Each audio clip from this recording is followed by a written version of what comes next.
Hey, have you noticed something? Plant-based diets are on the rise and looks like they branched out to so many different subgroups. Well, in the second part of this presentation, we're gonna get to know them a little bit better and we're gonna try to figure out which one is the best. This is Biting into Life, where being healthy is all about pure joy, pleasure, and awesomeness.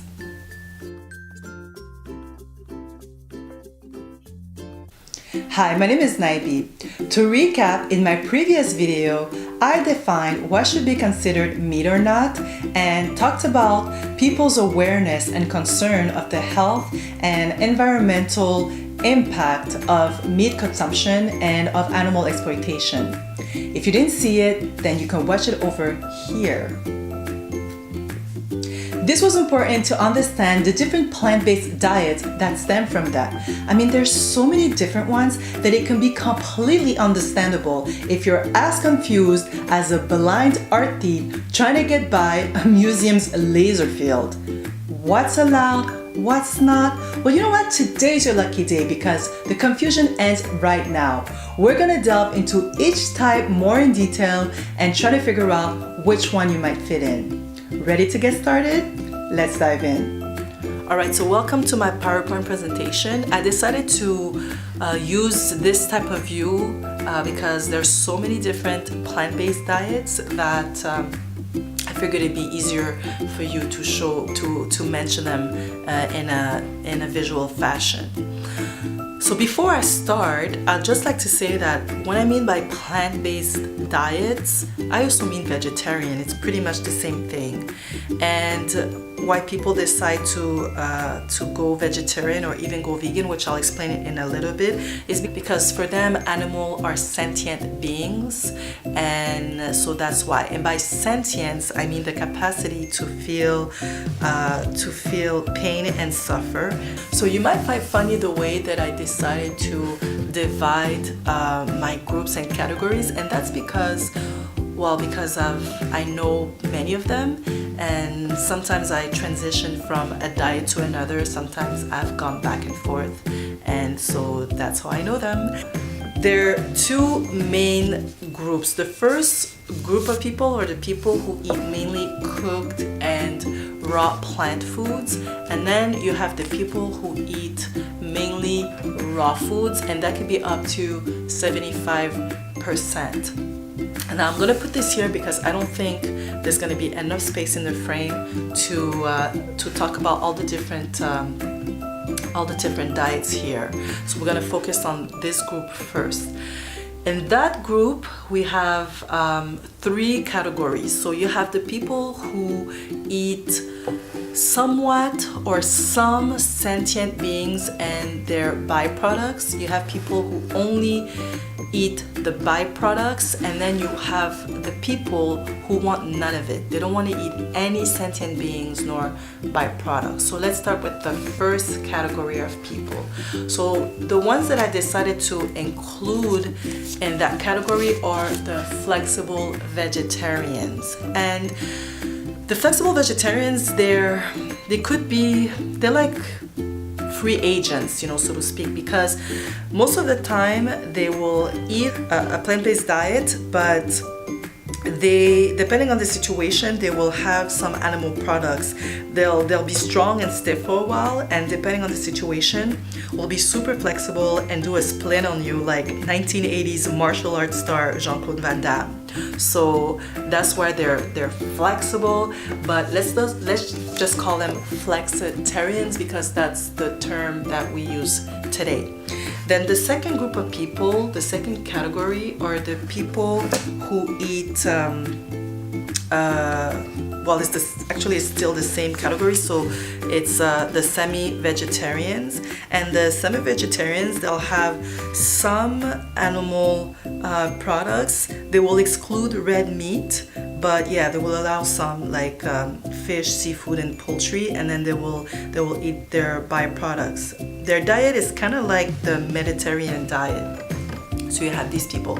And then you have the third type of people who will have some sentient beings and their byproducts. You have the pesca vegetarians, And the pesco-vegetarians are the people, or pesco-vegetarians, they're the people who exclude red meat and poultry, but they will allow the other types of animal products and their byproducts, mostly animal foods from the sea. And so actually let's call them the pescatarians, because I believe that that's also the term for them. So these are the three categories of people that will have some sentient beings or animal flesh, if you want to call it like that, and some byproducts. Then you have the other type of people who will only have the byproducts, and these are called the lacto-ovo-vegetarians.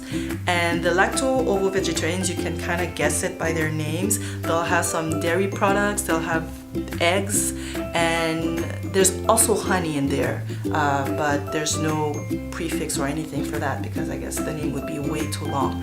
And then in that category of people, you have people who will exclude some of the byproducts, and here you have the lacto-vegetarians. And the lacto-vegetarians are the people who will only eat the dairy products and maybe honey, but they will reject eggs. And then you have the ovo-vegetarians, and these are the people who will, like you see, eat eggs and probably honey, but they will reject dairy products. So there you go for that category. And then you have the people who want none of it, and these are called the strict vegetarians, or let's just call them vegans, because they were like, you people are not the true vegetarians because you still have some animal products. I don't care if it's a few or just the byproducts, but you're not the true vegetarian. And so to distinguish ourselves from you guys, we're gonna cut these words out of your name and we'll call ourselves vegans. So these are the vegans. And in the vegans, you have people who will eat mostly vegan for dietary reasons, but then you have people who go beyond dietary reasons. They're the ethical vegans, and they don't want to not only consume animal products and byproducts, they don't want to associate or wear or use any animal byproducts. So that means that they won't wear fur, they won't wear leather, silk, anything that involves animal exploitation. They will not use it. And then you have the people who are like a little bit all of it. Like these people are, they're eat for those reasons, for dietary or ethical, but mostly for, I would say, environmental reasons. And these ones, they really go by the sentience of an animal. So if they believe that an animal does not feel pain and suffer, then they will exclude it from the restriction, and so they will eat it. And so let me put this over here so it's easier. So these people of that group of people, what happens is that, for instance, they discovered, or they learned, or studies have shown that oysters don't feel any pain, they don't suffer, and they learned that they're very environmental friendly. They are water filters, they're not exploited, and so they feel that they can be accepted in their diet. And so these ones are called, I guess, the ostro-vegans. That would be their names.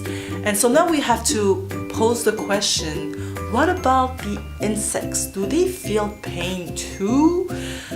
Seriously don't know, but let's say they didn't, then I don't know, let's give them a name. Maybe we can call them the insectivo vegans. something like that. So there's this big debate, like, should it be included or not?